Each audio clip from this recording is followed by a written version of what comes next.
Ignore all my other work here that I'm doing. Apologies for that. So we're picking up from where we left off last time. So it downloaded all of the records for us, and this league will result in us having about 452 players. So the next thing we need to do is get the detailed information from each of the players. So we got to get their URLs. So let's start with extracting this data to a CSV file, so that we can read it in Excel. You can do that by hitting Control E. Actually, go back. I would save this one more time now that we have all the data, so that when you open up this project again, all of this data will still be here for you. If you make a mistake as you're extracting it, that way you can just reopen it, pick up from where you left off. So Control E will bring up this window. I usually export to Excel or a text file, and then hit Next. My preferred settings are to use a field delimiter as comma and a text qualifier none. Nothing else needs to change there. On this page, make sure that you have this checked, convert UTF-8 encoding to ANSI encoding.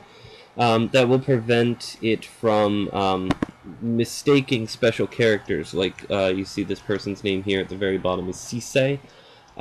If you don't convert that encoding, then it'll just have some stupid characters there that you can't do anything with. So then I want to make sure that I rename the file. So I think I was just calling it Egypt Premier League. And this is the roster overview. That all looks good. And we will hit finish. For some reason, it never auto-launches for me. I don't know why. It probably will on your system. It'll probably work just fine, but it's not that hard to find that file. So this is it. The Egypt Premier League 2014-2015 roster overview. We'll go ahead and click on that. And it'll open up an Excel document for us. And I usually like to go ahead and highlight these, format, and auto-fit column width so that I can see everything a little bit better. And one of the common things that it will misapply is it'll mix up these two columns sometimes. So wherever you see letters under minutes, we probably need to just move the appearances over. So we'll go ahead and highlight all of those. There we go. Let's copy those, paste it over that data. I should have cut it. Apologies. Happened a few more times.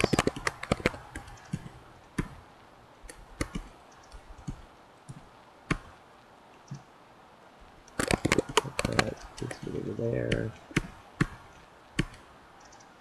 Okay. If you don't remember to do this, the SQL scripts that I provided will basically just give you an error saying that there's a problem with the variable types, and at that point you'll be able to fix it. So it's not too big of a deal. It'll catch you if you don't remember to make this little correction. Okay, so we have all that. The next thing that you need is all of these player URLs. So the last code basically asked it to make sure that we get all the URLs, so just highlight all of these, copy them, and then we're going to open up a new web content project using the project specifications I gave you before. So open Get Roster Details, hit that button there, or Control P to open the project properties, and then just paste all of the URLs in here. It would be nice to count them, but we're not going to do that. So we hit OK, and then you can just let this run. Now, this part will take a little bit of time. As you can see, it's got to go to each of the 452 URLs one by one and pull the data. So this is a good thing to kind of start and let it run. I would guess with this number of URLs, it'll probably take it half an hour, maybe, something like that at the rate it's going, maybe a little bit longer. So start it and walk away. You will notice that there will be times when it messes up some of the... Pardon me. You will notice that it sometimes messes up some of the extraction. So for instance, notice that under position, sometimes it's getting the person's height. It's just an unfortunate artifact of the fact that Soccerway, as well as many of these websites, are not completely uniform in the way that they set up their HTML. So like they'll admit certain headings and things like that if a certain player doesn't have a specific type of data for them.